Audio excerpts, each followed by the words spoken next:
Messi একটি স্বপ্নের নাম। একটি ছোট্ট ছেলে, উচ্চতায় সবার চেয়ে ছোট, শারীরিকভাবে দুর্বল। অনেকেই বলেছিল ফুটবল তার জন্য নয়, কিন্তু সেই ছেলেটির চোখে ছিল এক অসম্ভব স্বপ্ন। তার নাম লিওনেল মেসি। আর্জেন্টিনার রোজারিও শহরের ছোট্ট মাঠগুলোতে ঘন্টার পর ঘন্টা বল নিয়ে ছুটে বেড়াতো সে। কিন্তু জীবন সহজ ছিল না।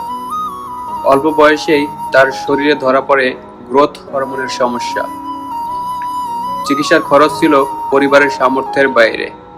অনেকের কাছে এখানে গল্প শেষ হয়ে যাওয়ার কথা ছিল, কিন্তু মেসি হাল ছাড়েনি। একদিন সে চলে গেল স্পেনে।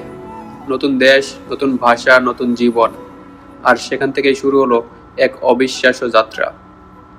বছরের পর বছর সে ফুটবল বিশ্বকে মুগ্ধ করেছে। ড্রিবলিং, গোল, অ্যাসিস্ট সবকিছুতেই তৈরি করেছে নতুন ইতিহাস। তবু তার জীবনে একটি অপূর্ণতা ছিল, বিশ্বকাপ। 2014 সালে ফাইনালে গিয়েও স্বপ্ন ভেঙেছিল। ক্যামেরার সামনে দাঁড়িয়ে থাকা সেই হতাশ মেসির ছবিটি কোটি মানুষকে কাঁদিয়েছিল। অনেকে সমালোচনা করেছে, অনেকে বলেছে সে হয়তো কখনো বিশ্বকাপ জিততে পারবে না। কিন্তু কিংবদন্তিরা হার মানতে শেখে না। বছর পর বছর অপেক্ষার পর অবশেষে এলো 2022। কাতারের মরুভূমিতে আবার শুরু হলো স্বপ্নের লড়াই। প্রতিটি ম্যাচে মেসি যেন নিজের জীবনের গল্প লিখছিল। আর তারপর সেই মহেন্দ্রক্ষণ, বিশ্বকাপ ফাইনাল। শেষ বাঁশি বাজতেই পুরো পৃথিবী দেখলো এক মানুষকে আকাশের দিকে তাকিয়ে হাসতে।